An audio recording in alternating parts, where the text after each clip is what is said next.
Hello students, welcome in Shailendra academy. I am Shailendra Agarwal और आज हम बात करेंगे इंजीनियरिंग मैकेनिक्स के नेक्स्ट लेक्चर नंबर 37 की। इस लेक्चर में दो बहुत ही इंपॉर्टेंट टॉपिक्स रहेंगे, जिसमें पहला आपके सामने लिखा है समांतर अक्ष की प्रमेय यानी कि थ्योरम ऑफ पैरेलल एक्सिस, और दूसरा रहेगा अभिलंब अक्ष की प्रमेय यानी थ्योरम ऑफ परपेंडिकुलर एक्सिस। ये दोनों ही थ्योरम इंपॉर्टेंट हैं और देखिए 2016 में आया हुआ है। हमने इसके प्रीवियस वीडियो में डिस्कस किया था रेडियस ऑफ जायरेशन और मोमेंट ऑफ इनर्शिया यानी जड़त्व आघूर्ण के बारे में, वो भी इंपॉर्टेंट टॉपिक था। आप उस वीडियो को भी देखें क्योंकि वो पहला वीडियो था इस टॉपिक का। इसके बाद अगर बात करें समांतर अक्ष की प्रमेय और अभिलंब अक्ष की प्रमेय, तो ये 2016 में आई हुई है और 19 में बीटीयूपी में सिलेबस चेंज हो गया था, इसलिए इसके बाद नहीं आई है। फिर इस लेटेस्ट 2024-25 के सिलेबस में मोमेंट ऑफ इनर्शिया ऐड हुआ है, इसलिए इसके चांसेस हैं कि इस बार के एग्जाम में आए, इसलिए हम ध्यान से इसको पढ़ें। है बिल्कुल ही आसान, जितना भी लिखा हुआ है वो नोट्स बनाने के लिए लिखा हुआ है और एक एक पॉइंट आपको समझाया जाएगा। लेकिन आप इस बात का याद रखिए कि आप ऐसे समझिए कि ये जो लिखा हुआ है, अरे इतना सारा लिखा हुआ नहीं, अगर उसका कॉन्सेप्ट समझेंगे तो आपको समझ में आ जाएगा। अब हम इसको शुरू करते हैं और शुरू करने से पहले कुछ बेसिक चीजें जो हमने पहले लेक्चर में बताई थी उनको डिस्कस करते हैं, ताकि उससे आप इसको कनेक्ट कर लें। अभी हम इसको नहीं समझते हैं, हम इतना जानते हैं कि मोमेंट ऑफ इनर्शिया को आई से डिनोट करते हैं, ये हमने आपको बताया था। और I इक्वल्स टू, अगर हम एरिया का मोमेंट ऑफ इनर्शिया निकालना है तो एरिया लिखते थे A जिसका निकालना था, और जिस एक्सिस के अबाउट निकालना था अगर वहां से डिस्टेंस y है तो उसका स्क्वायर कर देते हैं। यानी मोमेंट ऑफ इनर्शिया क्या होता है? मोमेंट ऑफ इनर्शिया जिस एरिया का निकाल रहे हैं उसकी उस एक्सिस से, जिस एक्सिस से निकालना है, अगर परपेंडिकुलर डिस्टेंस y है तो उसका moment of inertia I equals to A Y square होता है। ये है इसका रिवीजन। जैसे ये थी एक्स एक्सिस और ये थी वाई एक्सिस। इस एरिया का आपको मोमेंट ऑफ इनर्शिया निकालना है इस एक्सिस से, आई एक्स एक्स से, तो इसका कहीं ना कहीं सेंट्रॉइड होगा। उस सेंट्रॉइड की अगर डिस्टेंस अलोंग वाई है तो आई एक्स एक्स यानी इस एक्सिस के अबाउट इस सरफेस का moment of inertia I X X equals to A into जो डिस्टेंस है परपेंडिकुलर, देखिए 90 डिग्री बन रहा है, उसका 2 बार स्क्वायर। ये होता है मोमेंट ऑफ इनर्शिया। इसकी यूनिट, एरिया की यूनिट मीटर का स्क्वायर और डिस्टेंस की भी यूनिट मीटर होती है। स्क्वायर लगाए तो मीटर स्क्वायर बराबर मीटर के पावर 4। ये रिवाइज करना इसलिए जरूरी है क्योंकि इसी के आधार पे अभी हम समांतर अक्ष की प्रमेय आपको करवाने वाले हैं। तो अब अगर समांतर अक्ष की प्रमेय की बात करें, इसकी डेफिनेशन भी आ सकती है, मींस स्टेटमेंट भी आ सकता है और डेरिवेशन भी आ सकता है। तो समांतर अक्ष की प्रमेय क्या कहती है? समांतर अक्ष की प्रमेय के अनुसार किसी क्षेत्र का, इस क्षेत्र का, ठीक, किसी क्षेत्र का किसी अक्ष एक्स एक्स पर जड़त्व आघूर्ण, यानी कि इस क्षेत्र का किसी अक्ष एक्स एक्स पर जो जड़त्व आघूर्ण को आई से डिनोट करते हैं, किस अक्ष? एक्स एक्स एक्सिस पर जड़त्व आघूर्ण उस क्षेत्र का नंबर 1 गुरुत्व केंद्र से गुजरने वाली तथा एक्स एक्स के समांतर अक्ष जी जी पर जड़त्व आघूर्ण। मतलब किसी भी बॉडी का, आप हमारे शब्दों में सुनिए, किसी भी बॉडी का किसी अक्ष एक्स एक्स पर जड़त्व आघूर्ण किसके बराबर होता है? उसी पिंड का जो जड़त्व आघूर्ण होगा उसकी सेंट्रोइडल एक्सिस के परिता जो इस अक्ष के पैरेलल होगी। ये अक्ष के अबाउट हमें निकालना है, क्लियर?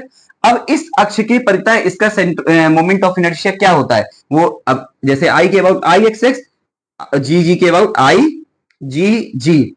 अगर आप समझें, एक प्रश्न आ सकता है कि आई एक्स एक्स और आई जी जी में क्या अंतर है? तो आई एक्स एक्स वो अक्ष है जिससे हमें न्यूमेरिकल्स में या फिर जनरली किसी पिंड का मोमेंट ऑफ इनर्शिया निकालना है। आई जी जी का मतलब है कि वो अक्ष जिसके अबाउट उसका मोमेंट ऑफ इनर्शिया आपको पता होगा। जैसे कि ये रेक्टेंगल है, मान लीजिए कोई बॉडी रेक्टेंगल बन करके आती है, रेक्टेंगल के सेंट्रोइडल एक्सिस ऐसे पास होती है, ये आपको बताया जा चुका है जब सेंट्रोइड पढ़ाया गया था कि अगर यहां से अक्ष आपकी ये बी डिस्टेंस है तो यहां से b/2 और यहां से भी b/2, यहां अगर आपका a मान लिया पूरा तो यहां से a/2 और यहां से भी a/2 होती है, यानी यहां पर आता है ये जी। तो इसी एक्सिस के अबाउट, ये तो सेंट्रोइड था, मोमेंट ऑफ इनर्शिया क्या होता है? तो आई एक्स एक्स यानी कि इसकी जी जी, इसको देख ले, ये जी जी इसकी एक्सिस हो गई सेंट्रोइडल एक्सिस, तो आई जी जी एक्स वाली बराबर बी डी क्यू अपॉन 12 होता है और आई जी जी वाई बराबर होता है डी बी क्यू अपॉन 12। ये जब हम इस वीडियो के बाद न्यूमेरिकल आपको करवाएंगे तब हम आपको अलग अलग बॉडी का मोमेंट ऑफ इनर्शिया किस एक्सिस के अबाउट क्या होता है ये बताया जाएगा। तो ये आपको पहले तो डिफरेंस क्लियर करना है कि एक्स एक्स जिस एक्सिस के अबाउट निकालना है और जी जी जिस एक्सिस के अबाउट आपको उसका मोमेंट ऑफ इनर्शिया पता है वो एक्सिस होगी। अब आगे क्या बोलता है, ये हो गया पहला पॉइंट, गुरुत्व केंद्र से गुजरने वाली, ये है गुरुत्व केंद्र से गुजरने वाली तथा एक्स एक्स के समांतर अक्ष जी जी पर जड़त्वाघूर्ण एवं उस क्षेत्रफल तथा दोनों अक्षों के बीच की लंब दूरी के वर्ग के गुणनफल के योग, यानी ये बनाया योग, ये बनाया उसका क्षेत्रफल और गुणनफल किसका, उन दोनों के बीच की डिस्टेंस का इसके वर्ग के गुणनफल के योग के बराबर होता है। ये हमें पता चला मोमेंट ऑफ इनर्शिया। ये जो फर्स्ट प्लस सेकंड लिखा है ये है फर्स्ट और ये है पूरा सेकंड। बहुत ही क्लियर तरीके से आप इसको समझिए, बिल्कुल भी याद करने की, ऐसे रटने की जरूरत नहीं है। किसी अक्ष एक्स एक्स के परितः किसी पिंड या किसी सरफेस का मोमेंट ऑफ इनर्शिया किसके बराबर होता है, उसी पिंड का उसकी गुरुत्व केंद्र से होकर जाने वाली अक्ष के परितः मोमेंट ऑफ इनर्शिया एवं उस क्षेत्र के क्षेत्रफल तथा कौन सी डिस्टेंस, गुरुत्व केंद्र वाली अक्ष और जिस अक्ष के अबाउट निकालना है उनके बीच की जो डिस्टेंस होगी उसके वर्ग के योग के बराबर होता है, यानी फर्स्ट प्लस सेकंड। और यही पूरा समझाया गया है आगे जो निकल करके आया है। ये इसलिए यहां पर लिखा है क्योंकि आपको देखना है, लेकिन ये आया कहां से, ये कहां से आया, यहां से आया, ये आपको पूरा समझाया गया है, इसलिए बहुत क्लियर तरीके से बिल्कुल देखिए, कहीं कुछ नहीं है, बिल्कुल सिंपल है। अब व्यंजक निकालना है इसका, इसको हमें प्रूव करना है। तो चित्रानुसार यदि किसी क्षेत्र का क्षेत्रफल, इस पूरे क्षेत्र का क्षेत्रफल हमने क्या माना, कैपिटल ए, तथा क्षेत्र के गुरुत्व केंद्र से होकर जाने वाली, क्षेत्र के गुरुत्व केंद्र से होकर जाने वाली और एक्स एक्स अक्ष के समांतर जी जी है, ठीक, के बीच की दूरी h है, ये हो गई। तथा क्षेत्रफल a का एक्स एक्स पर जड़ता गुण आई एक्स एक्स, इस एक्स के अबाउट, तथा जी जी पर जड़ता गुण आई जी जी। तो प्रमेय के अनुसार ये हमने आपको बताया अभी नीचे कि कैसे निकल करके आया है। अब इसी चीज को हमको प्रूफ करना है, तो प्रूफ करने के लिए हमने एक छोटा सा एरिया इस पूरे बड़े क्षेत्रफल पर माना जो स्मॉल ए है। क्षेत्र ए में एक छोटा क्षेत्रफल ए माना गया है जिसकी जी जी से दूरी क्या है, आर है। तब ए का एक्स एक्स अक्ष पर जड़ता आघूर्ण, डियर स्टूडेंट्स, जड़त्व आघूर्ण का फॉर्मूला अभी बताया है कि अगर हमें आई निकालना है तो I equals to A into distance का स्क्वायर होता है। अब क्षेत्र ए का एक्स एक्स, क्षेत्र ए का एक्सिस एक्स एक्स पर जड़त्व आघूर्ण क्या होगा, देखिए आई एक्स एक्स। अब देखिए आई एक्स एक्स बराबर क्या होगा, हम इस फॉर्मूले को अगर देखें तो यहां पे आई बराबर क्या होता है, जिस एरिया का निकालना है और जिस एक्सिस से निकालना है वहां से हम परपेंडिकुलर डिस्टेंस लेते थे। तो यहां पर किसका निकालना है, ए का, ठीक, और किस एक्सिस निकालना है, एक्स एक्स से। तो जो ए है उसकी एक्स एक्सिस से कितनी दूरी है, एच प्लस आर, ये है ना पूरी दूरी, एच प्लस आर और उसका स्क्वायर, तो क्या होगा एच प्लस आर का स्क्वायर। इसको देखें हम तो आई एक्स एक्स बराबर हुआ ए एच प्लस आर का स्क्वायर। अब अगर हम, ये तो हुआ ए का, अगर हमको इस पूरे एरिया का निकालना होगा तो हम क्या लिखेंगे, आई एक्स एक्स बराबर sigma A into H plus R का स्क्वायर। एक एक स्टेप बिल्कुल क्लियर देखिए, पहले हमने छोटे एरिया ए का एक्स एक्स एक्सिस के अबाउट निकाला तो एच प्लस आर का स्क्वायर लिया। ये टर्म समझना बहुत इंपॉर्टेंट है, एच प्लस आर क्यों आया, जिस एक्सिस से निकाल रहे हैं वहां से इस एरिया की परपेंडिकुलर डिस्टेंस किसके अनुसार, मोमेंट ऑफ इनर्शिया के कॉन्सेप्ट के अनुसार। अब ये तो ए का था, पूरे का निकालना है तो हमने समेशन यानी सिग्मा लगाया, A plus H plus R का स्क्वायर लिखा। इसको आगे लिखते हैं, I X X equals to sigma A H plus R का स्क्वायर लिखें तो H square plus R square plus two R H, A बाहर है। फिर हमने लिखा आई एक्स एक्स बराबर सिग्मा ए का अंदर मल्टीप्लाई कराते हैं plus A R square plus two A R H. अगर एक एक टर्म को अलग लिखें तो I X X equals to sigma A H का square plus sigma A R का square plus sigma two A R H. इतना करने के बाद अब हम एक एक टर्म को देखते हैं। देखिए सिग्मा ए एच स्क्वायर को हम क्या लिख सकते हैं, sigma A H square means ये तो ए का है, इधर एच स्क्वायर गुणा है, लेकिन अगर हम पूरे एरिया के लिए सिग्मा का मतलब पूरे एरिया का लेंगे तो सिग्मा ए का मतलब क्या हुआ, ए इंटू एच स्क्वायर। क्लियर? क्या हुआ, सिग्मा ए एच स्क्वायर का ये हो गया। दूसरा टर्म लेते हैं sigma A R square, sigma A R square. इसका क्या मतलब हो गया, देखिए इस ए का यहां से देखिए यहां से डिस्टेंस है ना आर का स्क्वायर, इसका मतलब इस एक्सिस के अबाउट मोमेंट ऑफ इनर्शिया। देखिए बहुत क्लियर समझिए, ए ये है, आर स्क्वायर यहां से डिस्टेंस ली जा रही है, इसका मतलब इस एक्सिस के अबाउट, तो इसको हमने लिख दिया I G G, moment of inertia G G axis के अबाउट ए आर स्क्वायर। तीसरा टर्म देखते हैं sigma A two A R H. यहां से अगर हम 2 और h को बाहर ले लें तो बनता है सिग्मा a इंटू आर, यहां स्क्वायर नहीं है r है, यानी कि इस a का r दूरी पर यहां से मोमेंट लिया गया है। लेकिन जब सिग्मा a लगाएंगे यानी कि पूरे एरिया का लेंगे तो पूरे एरिया का मोमेंट इसी पॉइंट के अबाउट, बहुत ध्यान से इस लाइन को सुनिए, ये a का मोमेंट यहां से, लेकिन जब पूरे एरिया का मोमेंट इसी पॉइंट से लिया जाएगा a से तो परपेंडिकुलर डिस्टेंस क्या हो जाएगी, जीरो हो जाएगी। ये बहुत अच्छा कॉन्सेप्ट आपको मोमेंट में बताया गया था कि जिस बिंदु से मोमेंट लेना है अगर उसी बिंदु से दूरी ले रहे हैं तो वो जीरो होगी। यहां पे ये ए आर लिखा है, लेकिन सिग्मा लगाने का मतलब पूरे एरिया का इसी एक्सिस के अबाउट मोमेंट लेने पर, इसी जगह पे एरिया कंसेंट्रेट है, इसी जगह से डिस्टेंस लेनी है तो उसका जो है मोमेंट क्या हो जाएगा, जीरो। तो ये टर्म पूरा हो गया जीरो। अब अगर हम इसको इक्वेशन नंबर 1 मानते हैं तो फ्रॉम इक्वेशन 1 क्या आएगा, आई एक्स एक्स। क्लियर? देखिए सिग्मा ए एच स्क्वायर को हमने क्या लिखा, A into H square. Clear? H square तो एच स्क्वायर रहेगा, सिग्मा ए मतलब पूरे का, फिर plus sigma A R square, ये हो चुका है। सिग्मा ए आर स्क्वायर को हम क्या लिखेंगे, आई जी जी, और प्लस सिग्मा 2 ए आर एच को हमने क्या लिखा, जीरो। तो क्या निकल करके आया, सिग्मा आई एक्स एक्स बराबर आई G G plus A H square. यही हमको प्रूव करना था। ये आई एक्स एक्स बराबर आई G G plus A H square, बिल्कुल भी कठिन डेरिवेशन नहीं है। क्यों? क्योंकि आप देखिए आपको इस छोटे से एरिया का moment of inertia x axis के अबाउट निकालना था। जिसका भी मोमेंट ऑफ इनर्शिया जिस एक्सिस के अबाउट निकाला जाता है, डिस्टेंस का 2 बार मल्टीप्लाई कराते हैं। हमने डिस्टेंस का 2 बार मल्टीप्लाई कराया, सिंपल। ये तो एरिया का था, पूरे के निकालने के लिए हमने सिग्मा किया, एच प्लस आर स्क्वायर को ओपन किया, नॉर्मल ए प्लस बी का स्क्वायर, ए का सब जगह मल्टीप्लाई करके एक एक टर्म को अलग अलग समझा।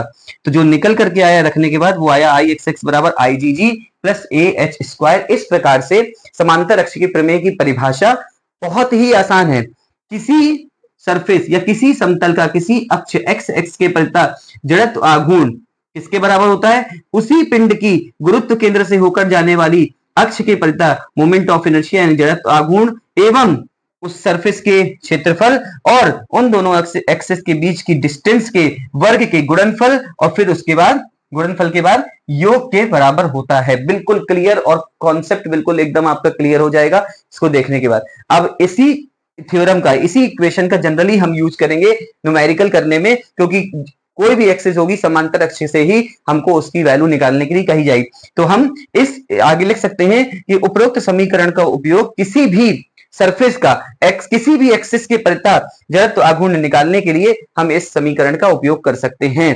तो इस प्रकार से ये समांतर अक्ष की प्रमेय अभी समाप्त होती है। इसके बाद हम इसी में दूसरी है अभिलंब अक्ष की प्रमेय, उसको करते हैं। तो ये वाला वीडियो लेक्चर इनमें कंप्लीट होगा, तो आप इसको नोट करिए। अब इसके बाद हम देखते हैं दूसरी वाली थ्योरम। तो स्टूडेंट्स अभी अभी हमने पढ़ा है समांतर अक्ष की प्रमेय यानी कि थ्योरम ऑफ पैरेलल एक्सिस, जो कि इंपॉर्टेंट है, और अगली है उसी से रिलेटेड अभिलंब अक्ष की प्रमेय। बहुत ही ध्यान से सुनिएगा। समांतर अक्ष की प्रमेय में हमने प्रूव किया था आई एक्स एक्स बराबर आई जी प्लस ए एच स्क्वायर। ये किसी अक्ष एक्स एक्स के अबाउट मोमेंट ऑफ इनर्शिया था। इसी तरह इसका कुछ ना कुछ वाई वाई का भी टर्म निकलेगा, I G G plus A H square. H की वैल्यू अलग हो सकती है, जी की वैल्यू अलग हो सकती है। तो ये दोनों निकले एक्स और वाई के एक्सिस के अबाउट। तो जो अभिलंब अक्ष की प्रमेय है, किसी भी सरफेस के लिए तीन एक्सेस हो सकती हैं, एक्स एक्स, वाई वाई और जेड जेड। तो एक तीसरी अक्ष जो होगी आई जेड जेड, उस एक्सिस के परिता किसी भी सरफेस का मोमेंट ऑफ इनर्शिया इन दोनों एक्सिस के सम के इन दोनों एक्सिस के तरफ से लिया गया मोमेंट ऑफ इनर्शिया के सम के बराबर होता है। यही है अभिलंब अक्ष की प्रमेय। ये कॉन्सेप्ट ये आपको बताया गया है, ये y के अबाउट होगा, इन दोनों को अगर जोड़ देंगे तो i z z के बराबर होगा। ये हमको अभिलंब अक्ष की प्रमेय बताती है। इसलिए ये हुआ एक छोटा सा इंट्रोडक्शन इस प्रमेय के बारे में। इसको हमको प्रूफ भी करना होगा और प्रूफ करने के लिए हमें ये बिल्कुल निश्चित तौर पे 3 एक्सिस लेनी होगी। तो देखिए बहुत ध्यान से एक पूरा फिगर, ये एक पूरा क्षेत्रफल है। यहाँ पे हमने एक मान लीजिए एक एरिया माना, आपके सामने बना रहे हैं ए, उस पे हमने एक और छोटा सा एरिया कंसीडर किया स्मॉल ए। ठीक, इस स्मॉल ए का यहां से डिस्टेंस सेंट्रॉइड का x है और यहां से डिस्टेंस y है, यहां से डिस्टेंस y है और इसको यहां भी लिख सकते हैं, कोई दिक्कत नहीं है। यहां से डिस्टेंस x है, जो x ये है वही x ये है। और ये तो हुआ y एक्सिस से डिस्टेंस, ये हुआ x एक्सिस से डिस्टेंस। इसी तरीके से z एक्सिस से परपेंडिकुलर डिस्टेंस हमने मानी r, ये नई चीज आई इसमें, z एक्सिस से परपेंडिकुलर डिस्टेंस मानी r। तो यहां आप देखेंगे कि एक समकोण त्रिभुज बन रहा है, देख रहे, मान लीजिए इसको हम मान ले o, इसको मान ले a, इसको मान ले b। तो जो o a b है वो क्या है, एक समकोण त्रिभुज। और अगर हम इसको बाहर निकालें अभी आपको समझाने के लिए, तो ये हुआ o, ये हुआ a, ये हुआ b, यहां पर दिया है y, यहां पर दिया है x और ये है r। तो समकोण त्रिभुज के फॉर्मूले के हिसाब से हम R square equals to X square plus Y square कर सकते हैं। इसका हमको आगे काम आना है, क्या लिख सकते हैं, R square equals to X square plus Y square. तो ये पूरा कॉन्सेप्ट हुआ, इसका बेसिस हुआ कि कैसे क्या निकालना है हमको अभिलंब अक्ष की प्रमेय। क्या बोलते हैं, इस प्रमेय के अनुसार किसी क्षेत्र, ये पूरा क्षेत्र है का, उस क्षेत्र के ही समतल में, उस क्षेत्र के ही समतल में दो परस्पर लंब अक्ष, दो परस्पर लंब अक्ष एक्स एक्स और वाई वाई पर जड़ता आघूर्णों का योग, इन दोनों अक्षों के कटान बिंदु, इन दोनों अक्षों के कटान बिंदु से होकर जाने वाली तथा क्षेत्र के समतल ये पर लंब अक्ष पर उस क्षेत्र के जड़ता आघूर्ण के बराबर होता है। दोनों ही परिभाषा में जो भी थ्योरी का यूज किया गया है वो सीधे उनके फॉर्मूले से निकल करके आ रहा है। दो परस्पर लंब अक्षों के परिता लिया गया जड़ता आघूर्ण का योग किसके, क्षेत्र के समतल पर लंब अक्ष पर उस क्षेत्र के जड़ता आघूर्ण के बराबर होता है। क्या, यदि एक्स एक्स अक्ष पर जड़ता आघूर्ण क्या है, आई एक्स, एक्स एक्स अक्ष पे जड़ता आघूर्ण आई एक्स, वाई वाई अक्ष पे जड़ता आघूर्ण आई वाई वाई और जेड जेड अक्ष के जड़ता आघूर्ण आई जेड जेड हो, तो ये निकल के आया। फिर चित्र में तीन परस्पर लंब अक्षों X X Y Y Z Z दिखाई गई हैं। क्षेत्रफल ए का कोई क्षेत्र एक्स एक्स वाई वाई समतल में दिखाया गया है, क्षेत्रफल ए का कोई क्षेत्र इसमें दिखाया गया। क्षेत्रफल में एक छोटा सा क्षेत्रफल ए माना, ठीक, जिसका गुरुत्व केंद्र एक्स एक्स से y 1 दूरी पे है और x और y y से x 1 दूरी पे है, x1 और y1 माने हैं, तो R square equals to x1 square plus y1 square. अब हमें क्या निकालना है, क्षेत्रफल, छोटे वाले क्षेत्रफल का, क्षेत्रफल a का x x अक्ष पर जड़ता घूर्ण क्या होगा, जड़ता घूर्ण को आई से डिनोट करते हैं, आई एक्स एक्स बराबर ए इंटू एक्स एक्स के परिता निकाला है y1 का स्क्वायर, बिल्कुल क्लियर।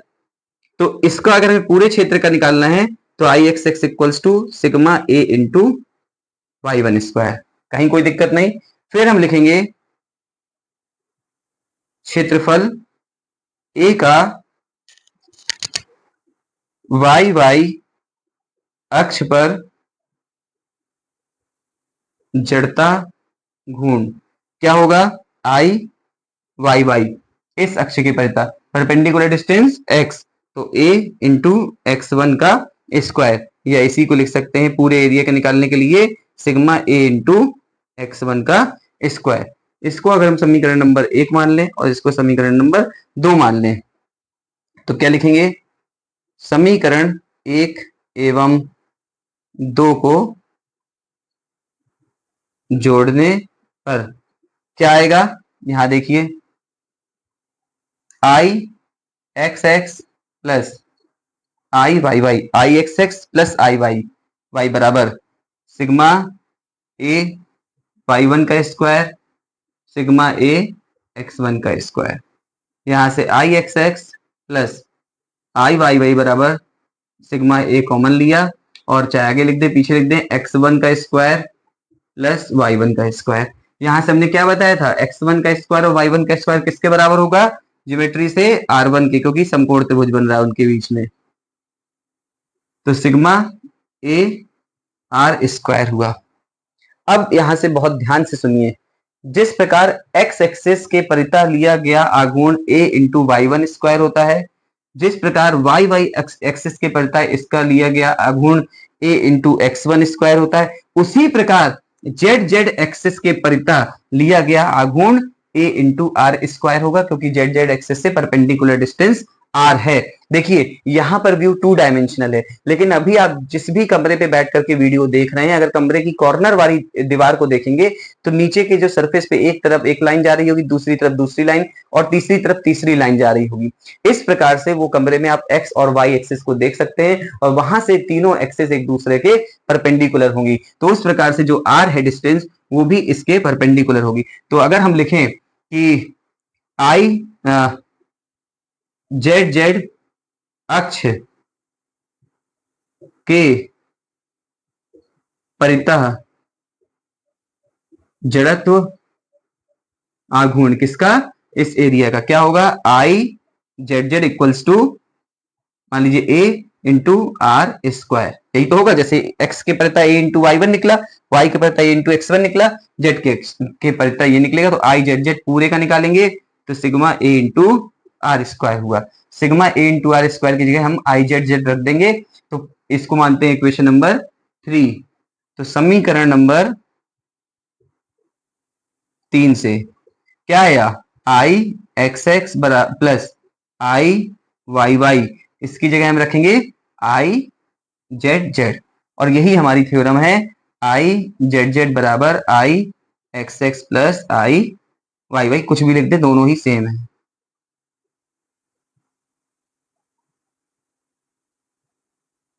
इस तरह से हमने इस वाली अभिलंब अक्ष की प्रमेय का विभेदक निकाला, आई एक्स एक्स प्लस आई वाई वाई बराबर आई जेड जेड, यही हुआ। मींस अगर कोई भी पिंड इस प्रकार से रखा हुआ है कि उनमें तीनों एक्सेस एक दूसरे के परपेंडिकुलर हैं, तब हमको अभिलंब अक्ष की प्रमेय के अनुसार आई जेड जेड बराबर आई एक्स एक्स प्लस आई वाई वाई निकालना था। अब इसका न्यूमेरिकल में कैसे यूज होगा, जैसे आपने आई एक्स एक्स निकाला समांतर अक्ष की प्रमेय से, आई वाई वाई निकाला समांतर अक्ष की प्रमेय से, अब क्वेश्चन में कह दिया कि you have to find out the value of I Z Z, means Z Z X के परितः आपको मोमेंट ऑफ इनर्शिया निकालना है। आई एक्स एक्स की वैल्यू अलग, आई वाई वाई की वैल्यू अलग, दोनों को जोड़ देंगे, आई जेड जेड की वैल्यू निकल आएगी। तो इस वीडियो में हमने पढ़ा समांतर अक्ष की प्रमेय के बारे में, अभिलंब अक्ष की प्रमेय के बारे में, बहुत अच्छे से आपको कॉन्सेप्ट को समझाया गया। कहीं पर भी अगर आपको कोई डाउट है तो आप उस जगह जाकर के वीडियो को फिर से देखें, बिल्कुल 100% आपको समझ में आएगा कि कहां से क्या किया गया है। तो अब इसके बाद जो अगला वीडियो होगा लेक्चर नंबर 38, उसमें हम इसके न्यूमेरिकल्स शुरू करेंगे, जो बीटी यूपी या किसी और बोर्ड में भी अगर प्रीवियस क्वेश्चन आए हैं तो उसको करेंगे। उसके साथ ही जो हमने यहाँ पर एक टर्म आई जी जी लिखा था समांतर अक्ष की प्रमेय में, उसका मतलब होता है कि हर एक बॉडी का भी अपना जड़त्व आघूर्ण होगा उसकी सेंट्रोइडल एक्सिस के अबाउट। वो जैसे रेक्टेंगुलर बॉडी हो गई या सर्कुलर बॉडी हो गई, तो इनका कहां पर होता है, एक टेबल पढ़ेंगे जिस तरह सेंट्रोइड होते थे, तो उनको पढ़ने के बाद हम न्यूमेरिकल्स पे चलेंगे, क्योंकि न्यूमेरिकल्स हमें पैरेलल एक्सिस थ्योरम और परपेंडिकुलर एक्सिस थ्योरम से पढ़ने होंगे। रेडियस ऑफ जायरेशन भी इंपॉर्टेंट है, तो हम उसको भी देखें। बाकी वीडियो आपको समझ में आया है तो लाइक जरूर कीजिए, कमेंट में अपना फीडबैक दीजिए और इसके बाद अपने फ्रेंड्स के साथ शेयर कीजिए, क्योंकि पेपर बहुत नजदीक आ रहे हैं। तो मिलते हैं नेक्स्ट वीडियो में। Keep watching, keep sharing, keep supporting. Thank you so much.